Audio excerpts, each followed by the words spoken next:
баланы Ыбырай Алтынсарин атындағы орта білім беру мектептің дефектологы Жылқышбаева Рахима Әбілхайырқызы.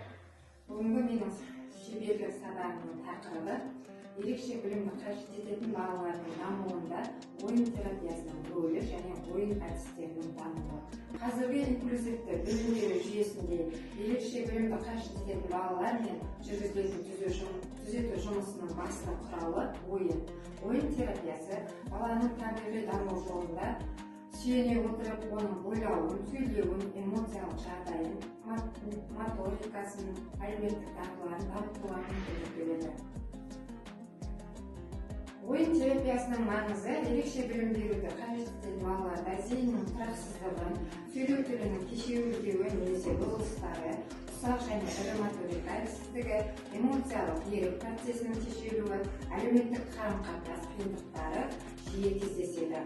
Ойын терапиясы осы қиындықтарды жұмсартып, баланы өздігінен әрекет етуге, қорқыныштарын жеңуге, белсенді болуға үйретеді. Едендегі ойындардан балық аулау ойыны, оның тиімділігі, моторика, қимыл қозғалыс координациясы, зейіннің реакциясы жылдамдығын күшейеді. Әдіс соңғы 2-3 жылда дефектологияда өте кең таралып жатыр. Терапиялық құм әдісі қазіргі уақытта кинетикалық құмға қосымша жарқырайтын құм, түсті құм қабаттары, құмдағы сюжетті құрастыру карталары қолданылады. Мұның тиімділігі сөйлеу, ойлау, кеңістікті қабылдауы дамиды. Секіру, оң қолыңды көтеру ойыны секіру және қол көтеру екі әрекеттің үйлестіруіне талап етеді. Бұл мидың екі жарты шарын бірге жұмыс етеді. Баланың оң қолы және сол жағын ажырату, жазу сызу дағдыларын, дененің қай бөлігін қалай қозғалту керектігін түсінуге тікелей әсер етеді. Зейіннің жылдамдық реакциясы арттыру. Ерекше білім қажет ететін балаларда бұл қабілет жиі әлсіз болады.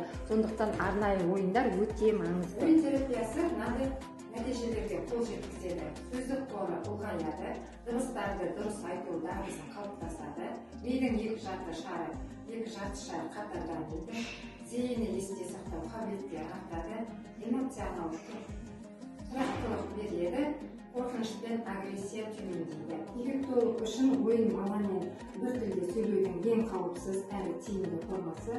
Ерекше білімді қажет ететін баланың дамуында ойын терапиясы тек құрал емес, оның тұлғалық дамуына негізгі тірегі. Жаңашыл ойын әдістерін жүйелі қолдану арқылы біз баланың мүмкіндігіне әлеуетін ашып, қоғамға бейімделуіне жол ашамыз. Сондықтан дефектолог мамандығында